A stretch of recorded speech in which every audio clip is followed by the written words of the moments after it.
Hi, I'm Elisabeth and I've written some class collective worship resources for you to use this autumn. This reflective form of worship arose out of a need in my own classroom to make worship more inclusive and reflective. The resources I've created in response to the coronavirus pandemic should be easy to pick up and use. If you've got time to watch, this 10-minute video explains a bit more about the style of worship, how it's been designed, and some of my experiences from leading it. But I don't have all the answers, and of course in teaching each of us brings our own skills, knowledge and personality to what we do, and that applies to how you will lead these as well. What is reflective class collective worship and why is it important? Reflective class collective worship offers time and space to gather as a class, to put learning to one side and to reflect, both as individuals and as a class community. It developed from a need in my own classroom to provide inclusive and reflective worship for children of all faiths and none, and that would promote their spiritual development. When I researched its impact, children really valued the time and space it gave them, and it helped them reflect on their experiences, past, present and future. In the current climate, with the great need to support children's well-being, opportunities to reflect on their experiences and chances to share their concerns raised by the coronavirus pandemic are vital.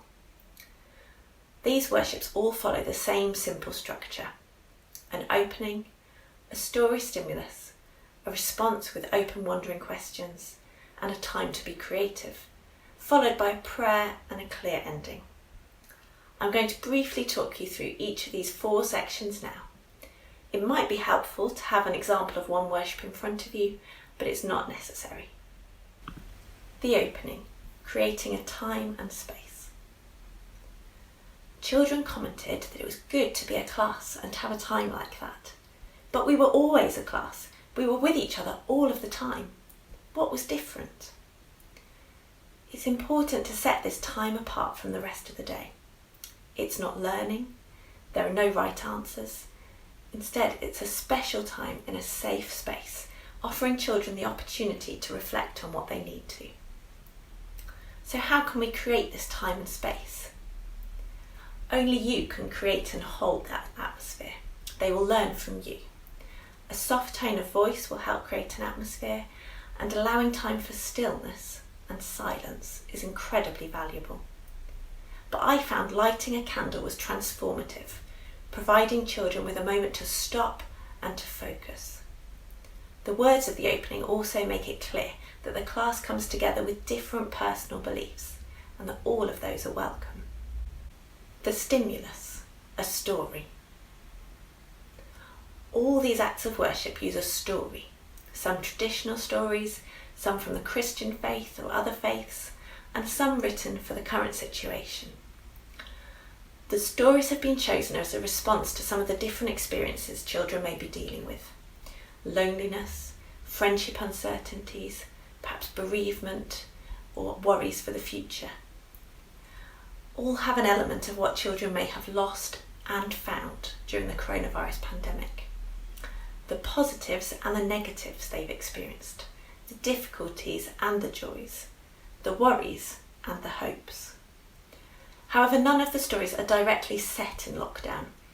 It's to enable children to respond as they choose, depending on where they are in processing their experiences. A time of response with open, wondering questions. Following the story is a time of wondering. These are open questions, or I wonder questions, which show children that there are no right answers. Given the diversity of children's experiences from this time, they will have different responses, and hearing from others and sharing their own reflections will be really important.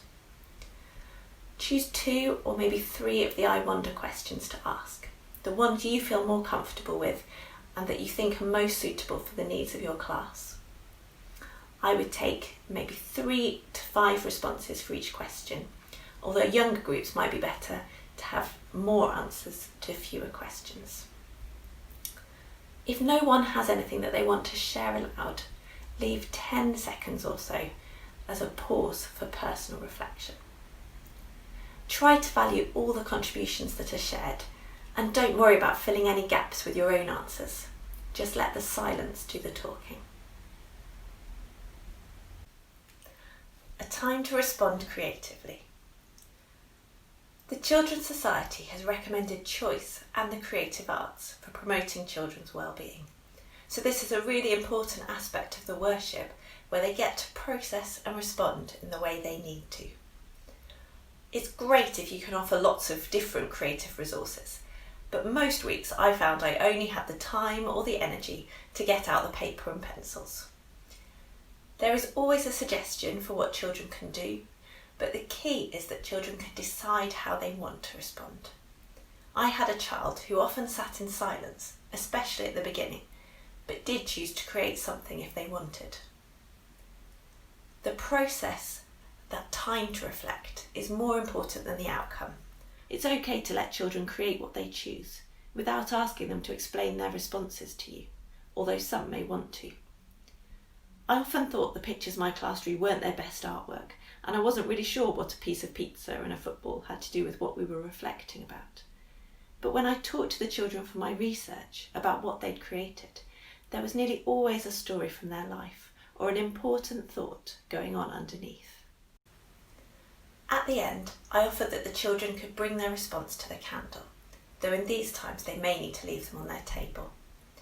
They kept them open if they didn't mind the rest of the class seeing, and folded them in half if they wanted to keep them between me and them. Of course, you may want to look at anything to check if there's something important the child may need to talk about. The ending. It's important to end and to close the time and space you've created.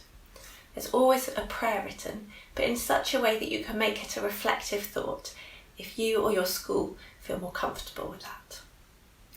I then used a candle snuffer to create more smoke as you put out the candle, but you could just blow it out carefully. The words used remind children that all they've done and thought about in that time doesn't have to go away, but it can become part of their lives. After you finish, try to leave just a couple of seconds of silence and then transition into what comes next in the day. Some final thoughts. Some of these stories are intentionally leading children to reflect on some challenging topics, such as bereavement. You know yourself and your class best to know what is appropriate and at what time. Ask for support if you need it. These stories may raise issues that a child wants to discuss further, or they might say or draw something that concerns you. Always pass on any concerns you have to your safeguarding leads as soon as possible. And ask for support if an act of worship raises any needs you think your class or a particular pupil has. They're unlikely to be alone. Don't be afraid. There are no right answers for you either, and it's okay to say you don't know or that it's hard. Hearing that will probably be more helpful than you can imagine. And enjoy. I found the ideas and thoughts that the children shared could be incredibly powerful, and it was a wonderful time together. Leading class collective worship changed from being something I avoided to one of my favourite moments in the week. I hope you find the same.